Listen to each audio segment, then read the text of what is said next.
É usual que se divida o tempo em 3 partes: passado, presente e futuro. Mas nessa reflexão eu quero propor para vocês 4 partes.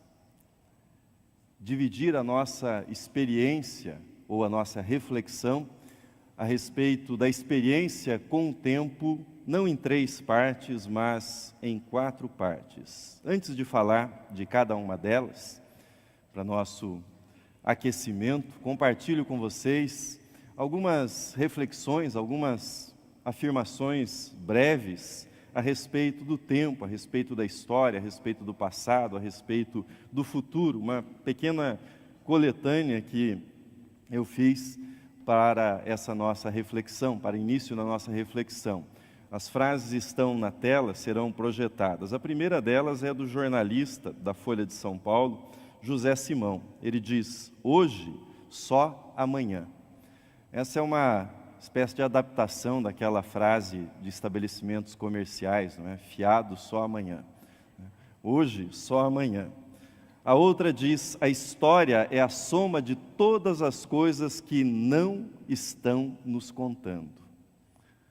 A outra: a história não existe, só existem histórias. O passado é quase tanto o trabalho da imaginação quanto o futuro. O que prevemos raramente ocorre. O que menos esperamos geralmente acontece. Onde estarão o passado e o futuro, se é verdade que existem? Escreveu Agostinho. E a última: o futuro é algo que todos nós atingimos à velocidade de 60 minutos por hora. C.S. Lewis. Tomando esta última frase, lembro que daqui a algumas horas, daqui a algumas poucas horas, nós teremos mais uma virada, mais uma mudança no nosso calendário. Se o calendário fosse uma estrada, se o calendário fosse uma rodovia, nós poderíamos dizer que daqui a algumas horas, ou talvez daqui a alguns metros, daqui a alguns quilômetros, nós deixaremos a rodovia 2017 e entraremos na rodovia 2018. E diante dessa mudança, cabem as seguintes perguntas: o asfalto será o mesmo? Será que nessa rodovia de 2018 teremos mais dificuldades ou menos dificuldades do que em 2017? Haverá mais pedágios na rodovia de 2018? O meu carro quebrará nessa rodovia? Haverá congestionamentos ou a estrada estará livre? Farei ultrapassagens ou serei ultrapassado no decorrer de 2018? Com essa metáfora da estrada, com essa metáfora da rodovia e do tempo como movimento, eu quero convidá-lo para examinar comigo o primeiro dos 4 tempos que quero tratar com vocês nessa meditação. O primeiro é o tempo da fé. A experiência cristã com o tempo é marcada pela fé. A fé judaico-cristã que nós professamos é uma fé fortemente histórica. Com isso eu quero dizer o seguinte: nós cremos num Deus que participa da história humana, um Deus que fala aos seres humanos no seu tempo. Nós cremos que o Deus eterno participa da nossa história. Ele é o Deus das gerações que se sucedem no tempo, que se sucedem na história. Ele é o Deus de Abraão, o Deus de Isaac, o Deus de Jacó, o Deus das gerações. É o Deus que participa, que fala dentro da história humana. É o Deus que chama pessoas na história para cumprir propósitos da sua vontade por meio da vida dessas pessoas. Veja comigo o texto que lemos no Gênesis capítulo 12, versículo 1, que ilustra perfeitamente isso. Assim disse o Senhor a Abraão: sai da tua terra, da tua parentela e da casa de teu pai e vai para a terra que te mostrarei. A vida de fé envolve um chamado para partir. Entretanto, entre o passo inicial, entre esse primeiro passo da partida e aquele da linha de chegada, de atravessar a linha de chegada, toda essa caminhada é marcada por um exercício de fé, de confiança em Deus, de busca da direção de Deus. Abraão partiu confiando que Deus lhe mostraria a terra para onde ele deveria ir, a terra para a qual ele deveria ir. O texto de Hebreus que lemos ainda há pouco nos diz que Abraão partiu sem saber aonde ia. Abraão aprendeu na sua peregrinação com Deus, na sua jornada com Deus, ele aprendeu que mais importante do que saber onde se vai, é saber quem vai ao seu lado, quem caminha com você. Mais importante do que um mapa, mais importante do que um endereço fixo, é a companhia de Deus, é a presença de Deus, é a orientação de Deus a cada passo, a cada momento da vida. Abraão partiu sem saber aonde ia, mas ele sabia que estava obedecendo, ele sabia que ele poderia confiar no Deus que o chamava para que saísse da sua terra. Se deixarmos de lado essa metáfora da caminhada, essa metáfora da jornada, da estrada, e tomarmos a metáfora do remador e seu barco para falar do cristão e da sua relação com o tempo, nós encontraremos no filósofo cristão Søren Kierkegaard uma das lições mais preciosas sobre a relação do cristão com o presente e com o futuro. Assim escreveu ele, o texto está na tela. Ele diz: conduzindo sua barca, o remador vira as costas à meta para a qual se dirige, o mesmo com o amanhã. A fé volta as costas à eternidade, justamente porque a retém dentro do presente. Justamente porque crê, o cristão se libertou do amanhã. A experiência cristã com o tempo, principalmente com esse tempo que nós chamamos de futuro, é uma experiência marcada pela fé a cada passo nessa jornada. Mas há um segundo tempo que nós devemos tratar na nossa reflexão a respeito da história. É o tempo da igreja. Se o tempo da fé coloca a dimensão do chamado pessoal, ou seja, daquilo que Deus deseja para a minha vida, daquilo que Deus deseja para a sua vida, o tempo da igreja lembra-nos que nós somos parte de uma comunidade, que nós fazemos parte de um povo que possui uma história, que nós temos um chamado, que é um chamado coletivo, chamado para ser igreja. Ou seja, nós não somos almas aguardando a morte para ir morar no céu, apenas indivíduos. Nós somos um povo, nós somos uma coletividade, somos povo de Deus que caminha no tempo histórico para ser um sinal do reino de Deus, um sinal da presença de Deus nessa história da qual nós participamos. Por isso, nessa perspectiva, por isso nós nos reunimos todos os domingos, no primeiro dia da semana, rendemos graças a Deus, adoramos a Deus, oferecemos a Ele a cada semana o nosso culto de adoração. Mas nós celebramos no decorrer do ano a entrada de Deus, a participação de Deus na história humana. Celebramos recentemente o Natal, mas nós celebramos a Páscoa, celebramos o Pentecostes, e em todas essas ocasiões nós lembramos o tempo da igreja, o tempo do povo de Deus, como Deus chama o seu povo e como Deus participa da vida do seu povo. Esse é um modo de pensar o tempo da igreja. Outro modo de perceber a relação do tempo com a igreja é olhar para a história da própria igreja, daquilo que Deus fez na história da igreja. Neste ano, por exemplo, nós celebramos 500 anos da Reforma Protestante. Foram muitas as celebrações, os cultos oferecidos a Deus em gratidão por esse momento tão especial na história da igreja cristã e tão caro para nós.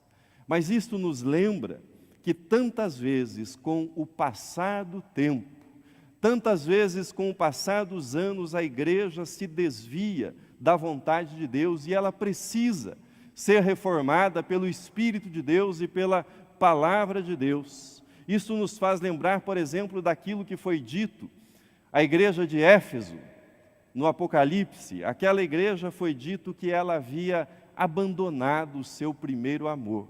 Era uma igreja fiel, era uma igreja ortodoxa, mas era uma igreja que havia abandonado o seu primeiro amor.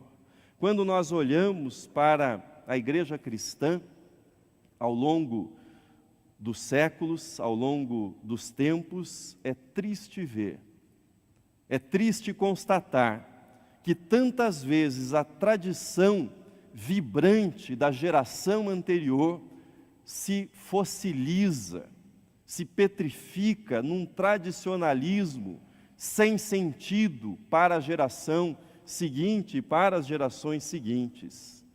Tradição é a fé viva daqueles que nos precederam. Já o tradicionalismo é a fé morta, se é que se pode chamar de fé, daqueles que não sabem mais da razão da sua esperança, que não possuem mais alegria quando falam do fundamento da sua vida, da sua redenção. Será sempre um desafio para a igreja examinar-se. Será sempre um desafio da igreja examinar as suas práticas, as suas crenças, as suas convicções, à luz desse critério da tradição e do tradicionalismo. Será sempre um desafio para a igreja cristã enfrentar as questões do seu próprio tempo, os dilemas do seu tempo. Ilustro isso para vocês. Feminismo foi a palavra escolhida para representar o ano de 2017. Bem escolhida. Uma das principais questões do nosso tempo, e é isso que essa palavra resume, uma das principais questões do nosso tempo é a relação entre gêneros. Mas não só isso. A questão do próprio gênero ou dos gêneros. O tema da orientação sexual continuará na pauta do nosso tempo, gostemos disso ou não, e não há uma resposta fácil para esse assunto. Quando pensamos naqueles cuja orientação sexual ainda está em formação, a igreja deve incentivar a sociedade. Isso me parece de bom senso, incentivar a sociedade a expressar de forma clara a sua orientação, a sua opção pela heterossexualidade, mas deve fazer isso. E aqui é a questão delicada, é a linguagem que nós estamos aprendendo. Deve fazer isso sem negar a dignidade de ninguém, sem fomentar o preconceito, sem fomentar o ódio, sem principalmente anular a mensagem de amor cristão. Parafraseando David Hess, digo que no tempo atual, a igreja, ou na igreja, não há respostas simples para gays ou para quaisquer outras pessoas. A única coisa que nós temos para oferecer, a única coisa que a igreja tem para oferecer é Cristo. O Cristo morto, o Cristo que foi crucificado, o Cristo que ressuscitou, o Cristo que é o Cordeiro de Deus que tira o pecado do mundo.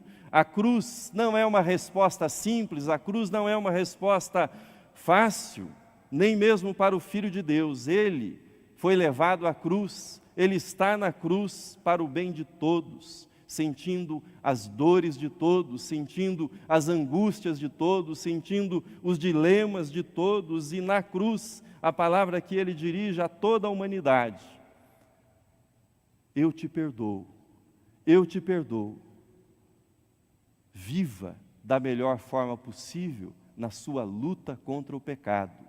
Viva da melhor forma possível no desejo de conhecer a vontade de Deus e de buscar a orientação da vontade de Deus para a sua vida. E confie na graça de Deus. Confie na suficiência da graça de Deus para o restante da sua vida.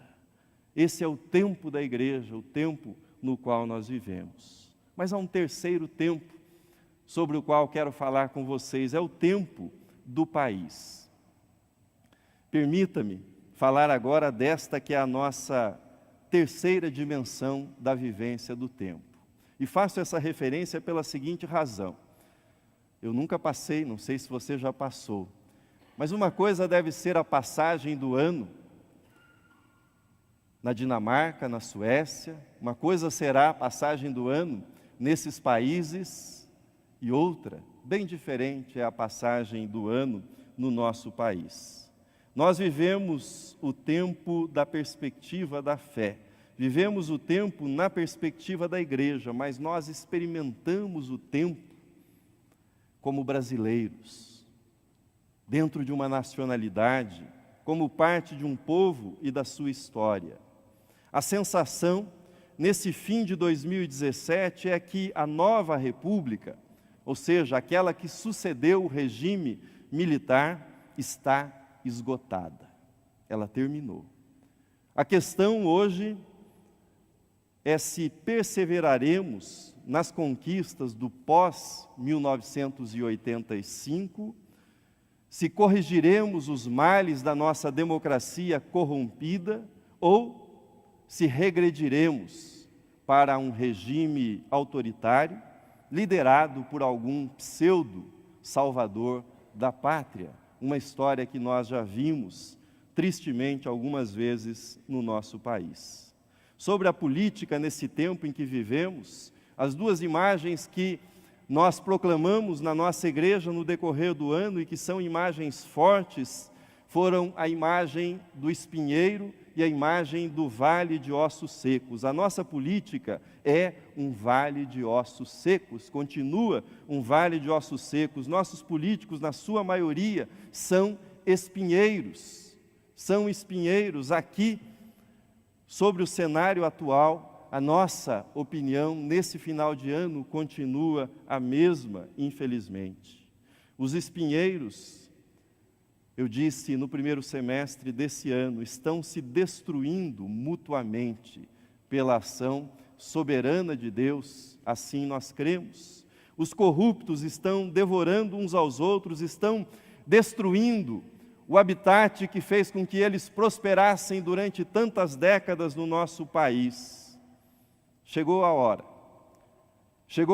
de preparar o terreno para que cresçam oliveiras, figueiras, videiras, na alusão à parábola de Jotão, em Juízes 9.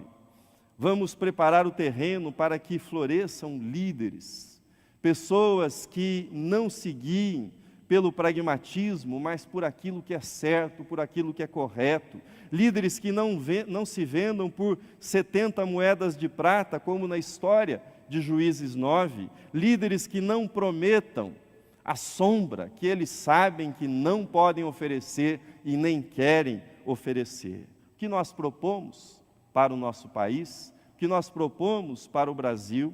Reforma Brasil.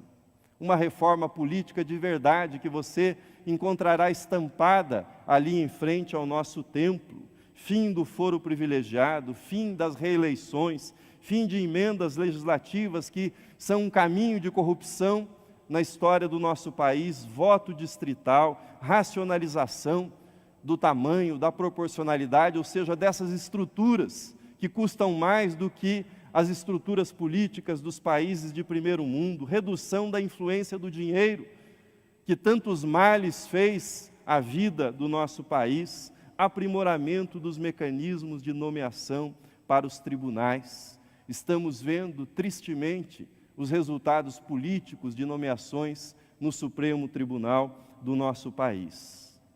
Se tivermos de ser julgados no futuro, como igreja, no tempo que nós vivemos, que não sejamos julgados e nem condenados por covardia ou por falta de esperança.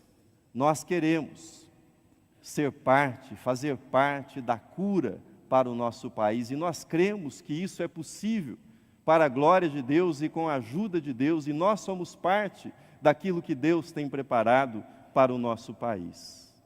Com isso chego ao quarto tempo que quero tratar com vocês, o tempo pessoal. Até agora eu falei disso que nós poderíamos chamar tempos de longa duração, o tempo do país, o tempo da igreja, o tempo da fé. Mas esses tempos todos, eles se articulam, eles se entrelaçam com isso que nós chamamos de tempo pessoal, ou seja, o tempo da sua vida, o tempo da minha vida, o tempo da sua história, o tempo da minha história. O tempo da história de cada um de nós, ou seja, como nós vivemos o nosso chamado, o tempo de nossas memórias, o tempo das nossas alegrias, das nossas tristezas, das nossas conquistas, das nossas derrotas. Esse é o tempo pessoal, tempo que cada um de nós cuida com muito carinho. É no tempo pessoal que está a nossa história, por exemplo, com o trabalho, a nossa história afetiva, a nossa história de amor, a nossa história com a família, a história com os amigos, a nossa história de saúde, o seu histórico de exames. Esse é o tempo pessoal. O tempo pessoal é o tempo dos nossos álbuns de fotografias, que nós folheamos com carinho, revendo pessoas queridas, momentos especiais da nossa vida. Há uma canção popular intitulada A Lista, que assim diz: faça uma lista de grandes amigos, quem você mais via há 10 anos atrás, quantos você ainda vê todo dia, quantos você já não encontra mais. Faça uma lista dos sonhos que tinha, quantos você desistiu de sonhar, quantos amores jurados para sempre, quantos você conseguiu preservar. Onde você ainda se reconhece? Na foto passada ou no espelho de agora? Hoje é do jeito que achou que seria? Quantos amigos você jogou fora? Quantos mistérios que você sondava? Quantos você conseguiu entender? Quantos segredos que você guardava? Hoje são bobos, ninguém quer saber. Quantas mentiras você condenava? Quantas você cometeu? Quantos defeitos sanados com o tempo eram o melhor que havia em você? Quantas canções que você não cantava, hoje assobia para sobreviver? Quantas pessoas que você amava, hoje acredita que amam você? A questão central dessa dimensão do tempo pessoal é a da autenticidade, é a da integridade. Conta-se que um jovem rabino, angustiado com o destino da sua alma, ele conversava com o seu mestre, mais velho que ele, mais sábio que ele, mais experiente do que ele, e isso se deu em algum lugar do leste europeu entre o século XVIII e XIX. E o jovem pergunta para o seu mestre, dizendo-lhe: o Senhor não teme quando morrer, comparecer diante de Deus e ser indagado por Deus, ser questionado por Deus do porquê não ter conseguido ser um Abraão, ser um Moisés ao longo da sua vida? E o jovem dizia: eu temo muito esse dia, o dia do julgamento. O mestre teria respondido algo assim para ele: quando eu morrer, quando eu estiver na presença de Deus, eu não temo que Ele me pergunte pela razão de não ter conseguido ser um Abraão ou ser um Moisés. Temo que Ele me pergunte pela razão de eu não ter conseguido ser eu mesmo. De eu não ter conseguido ser eu mesmo. Kierkegaard, no texto que nós lemos, texto que citei para vocês há pouco, afirma que muitas vezes nós ouvimos uma pessoa dizer que gostaria de ter vivido no passado, de ter sido contemporâneo deste ou daquele grande personagem da história, deste ou daquele grande acontecimento. Faz isso imaginando que, se participasse daquela história, isso o tornaria um grande personagem também. Mas Kierkegaard arremata dizendo que a coisa mais corajosa que uma pessoa pode fazer é ser contemporânea de si mesma. Ou seja, enfrentar quem ela é, no tempo que ela é, com as questões que lhe são apresentadas. Quais são os seus desafios para 2018? nessa dimensão do tempo pessoal, que você e somente você foi chamado para ser diante de Deus. Qual é o chamado de Deus para a sua vida? Quantos talentos Deus confiou em sua mão? É por isso e somente por isso que você responderá diante de Deus. Termino. Aqui estamos, 31 de dezembro de 2017. Daqui a algumas horas ou metros, estaremos na rodovia de 2018. Quais paisagens, quais cenários essa rodovia de 2018 reservará para você, reservará para mim? Onde ela nos levará? Sinceramente, eu não sei. E acredito que você também não saiba. Provavelmente, as previsões para 2018 não se concretizarão. E aquilo que não foi previsto, certamente ocorrerá. Cada um de nós tem um pouco de Abraão. Partimos sem saber aonde vamos, mas pela fé sabemos que Deus está conosco. Um dos aspectos mais preciosos da fé cristã é a confiança na soberania de Deus, ou seja, Deus não somente está conosco, mas Ele está com você de modo soberano. Deus é o grande maestro da história mundial e da sua história pessoal, da sua história de vida. Abraão saiu sem saber aonde ia, mas além de saber que Deus ia com ele, ele sabia aquilo que Deus queria dele. Sê tu uma bênção. Sê tu uma bênção para todas as famílias da terra. Nós não sabemos quase nada a respeito de 2018, mas sabemos da vontade de Deus. Deus deseja que você seja uma bênção para todas as pessoas que venham a conviver com você ao longo desse ano de 2018. Esse é o propósito de Deus para a minha vida, para a sua vida, para a nossa vida. Uma das principais tragédias do tempo em que nós vivemos, uma das grandes tragédias do nosso tempo, é a busca da vitória individual e o fracasso coletivo. A vida humana é feita destes 4 tempos: o tempo da fé, o tempo da igreja, o tempo do país e o tempo pessoal. Buscar a vitória individual é acreditar, e isso de modo ingênuo, é acreditar de modo ingênuo que só existe o meu tempo pessoal, que eu posso me dar bem, que eu posso obter sucesso, que podemos viver a parte do tempo do país, a parte do tempo da igreja.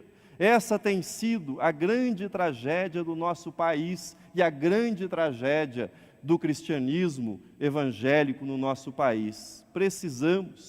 Precisamos resistir à cultura da vitória individualista a custo do fracasso coletivo, na vida em sociedade, na vida em comunidade. Na vida em comunidade temos de encontrar caminhos de dignidade, caminhos de respeito, de esperança para todas as pessoas, ou não haverá paz para ninguém na vida em sociedade. Que venha 2018, que venha sob esse quarteto de tempos, quando fé, igreja, vida nacional e pessoal se articulam sob a vontade de Deus. A história humana é visitada pela eternidade. Eternidade não é um presente eterno. Eternidade é a experiência de Deus no nosso dia a dia. É a experiência de Deus na sua caminhada. Eternidade é a cura de Deus para o nosso passado. Eternidade é a certeza que Deus sempre estará com você, nisso que nós chamamos Ano Novo. Que Deus o abençoe, o guarde nessa rodovia de 2018. Amém.